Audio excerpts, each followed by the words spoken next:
Halo Pak Arief, dosen expert, dan teman-teman lainnya. Pada hari ini, kelompok kami akan menjelaskan tentang bisnis model Canvas dari kelompok kami di Lucky Creamery, yaitu dengan produk gelato dengan logo gelato yang di warna putih dan logo kelompok kami di Lucky Creamery di sebelah kanan dengan moto Nothing But Goodness. Next. Jadi ini adalah tabel dari bisnis model Canvas Gelato. Yang pertama itu ada value proposition, lalu customer segments, customer relationship, channels, key activities, key resource, key partners, cost structure, dan revenue streams. Next.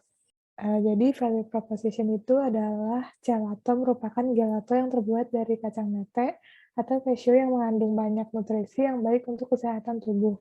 Fitur yang kami miliki yaitu terbuat dari bahan nabati, rendah lemak, dan rendah kalori. Lalu, customer segmen kami yaitu anak-anak dengan usia 5-10 tahun, orang yang laktose intoleran dan vegan ingin makan gelato, orang yang ingin makan gelato tapi dengan kalori yang lebih rendah. Lalu cara pemesanannya dapat dilakukan melalui e-commerce yaitu bisa Nara, GrabFood, dan GoFood. Lalu dapat juga dilakukan di Shopee dan Tokopedia. Pelanggan dapat mengevaluasi produk kami melalui feedback dari customer, yaitu melalui survei, menyediakan layanan customer service, pertanyaan seputar produk dan pembelian. Pelanggan dapat membayar menggunakan e-wallet yaitu GoPay, Dana, OVO, dan transfer. COD, cash on delivery. Lalu cara produk bisa dirasakan pelanggan melalui pihak ketiga, Gojek, Grab, pengiriman same day, atau Paxel. Lalu yang kedua adalah delivery pihak kami. Cara kami meminta feedback pelanggan yaitu melalui review produk yang customer berikan setelah produk sampai ke customer. Next. Lalu cara kami menghadapi pelanggan dengan menggunakan personal assistant yang bertugas untuk menjelaskan seluruh produk yang ada serta bertugas untuk menerima feedback dari pelanggan. Lalu ada key resource. Yang pertama, aset fisik yang kami miliki adalah mixer. Mixer berfungsi untuk mencampurkan adonan gelato agar merata. Yang kedua ada freezer, yang berfungsi untuk mendinginkan adonan agar dapat membentuk gelato. Yang ketiga adalah panci untuk memanaskan adonan gelato agar memudahkan pelarutan. Yang keempat ada wadah yang berfungsi sebagai alat untuk mencampur adonan gelato. Yang kelima adalah timbangan untuk mengukur jumlah takaran yang digunakan. Yang keenam adalah peralatan masak seperti sendok dan spatula. Lalu yang terakhir adalah packaging yang berfungsi untuk sebagai kemasan untuk menaruh gelato yang sudah jadi. Lalu ada sumber finansial. Sumber finansial berasal dari modal sendiri, yaitu modal kumulatif dari seluruh anggota. Lalu ada SDM. SDM yang dibutuhkan perlu memiliki pengetahuan terkait pengolahan makanan atau dapat menggunakan ice cream maker. Lalu untuk aset intelektual berupa paten merek, logo, dan resep. Selanjutnya ada key activity. Nah, key activity itu berdasarkan kegiatan apa saja yang harus kita lakukan ketika akan memulai bisnis. Pertama yaitu kita menentukan target pasar dari produk, kemudian kita akan memikirkan idenya, lalu membeli bahan baku dari pemasok, mengolah bahan baku menjadi produk, lalu kita akan bekerja sama dengan e-commerce, dan setelah menjalankan usaha, kita akan memasarkan gelato, mempromosikan gelato melalui iklan di media sosial. Lalu kita masuk ke key partner. Di partner sini kami ada 3, karena kami menggunakan kacang mete sebagai bahan utamanya, jadi kita butuh pemasok kacang mete, terus kita di partner dari pasar untuk dengan bahan-bahan yang lainnya, dan juga partner e-commerce seperti Bisanara, Tokopedia, dan lain-lainnya. Lalu untuk cost structure, nah dibagi menjadi 2, variable cost dan fixed cost. Untuk variable cost itu ada biaya bahan baku dan biaya pekerja. Namun pada saat ini biaya pekerjanya itu adalah tidak ada karena kami dari kelompok kami sendiri. Untuk fixed cost-nya ada 3, ada biaya listrik, biaya peralatan masak, dan biaya keamasan. Tapi ketiga tersebut juga di-handle dari kelompok kami sendiri juga. Jadi tidak ada. Lalu untuk revenue stream ya itu merupakan uang dari penghasilan dari penjualan produk kami, yaitu dengan aset sale.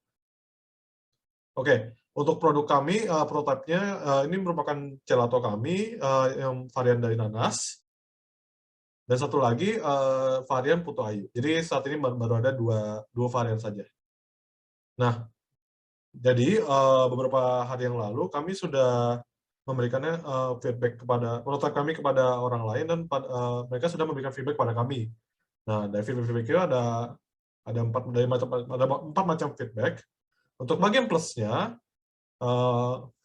orang bilang produk kami itu varian rasanya unik, teksturnya lembut, warna juga menarik, aroma juga pas, rasanya udah oke, sama rasa terutama rasa varian putu ayunya itu udah dapat. Untuk minusnya, teksturnya itu kurang seperti gelato, jadi kurang creamy dan kurang padat seperti gelato pada umumnya. Lalu ada pertanyaan juga seperti berapa lama gelato dapat disimpan.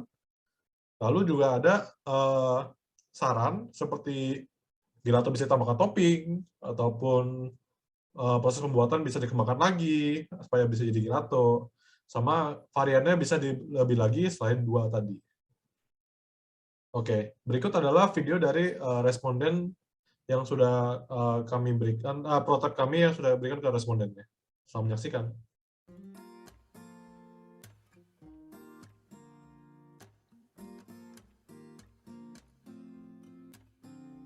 Produk kami yang namanya gelato, yaitu Cheshu Gelato. Gelato ini merupakan gelato yang terbuat dari susu kacang mete. Kacang mete dipilih karena dapat digunakan sebagai susu alternatif untuk penderita laktos intoleran, alergi susu, atau vegetarian. Selain itu, membantu untuk melestarikan makanan daerah karena varian rasanya difokuskan terhadap jajanan pasar di Indonesia. Nah, kami memberikan harga gelato kami ini 25.000. Kelebihan dari gelato kami ini, harganya lebih murah dibandingkan dengan harga es krim premium lainnya, lebih sehat karena low kalori, fresh karena langsung dibuat memiliki rasa yang unik. Varian rasa yang kami buat ini ada rasa nastar sama rasa putu ayu.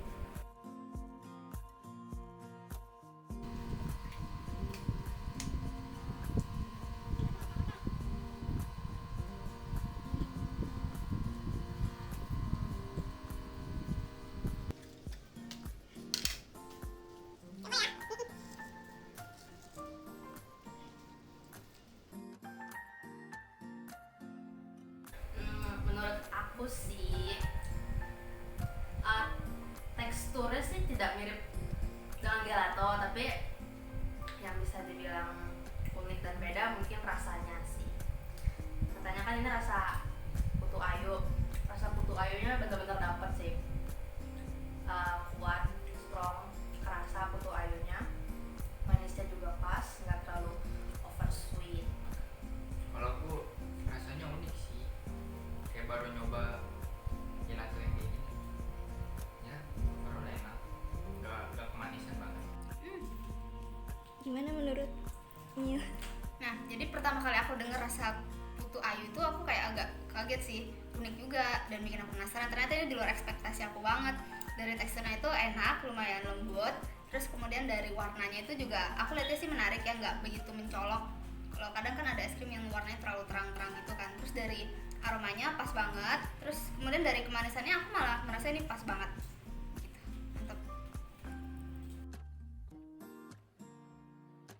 Oh iya, aku mau tanya, ini kalau misalnya kita nyetok di rumah gitu, ini tahan berapa lama ya? Kalau nyetok sih bisa tahan 2 bulan kalau disimpan di freezer.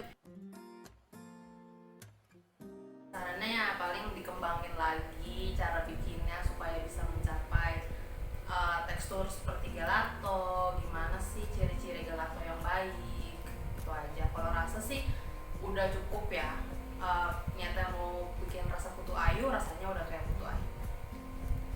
Kalau aku ya mungkin rasanya bisa lebih variasi, bukan cuma putu ayu doang sih. Mungkin nanti bisa ditambah topping gitu biar lebih menarik sama.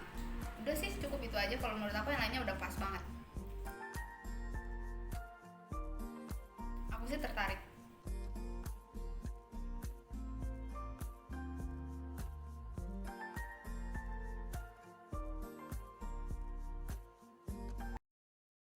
Oke.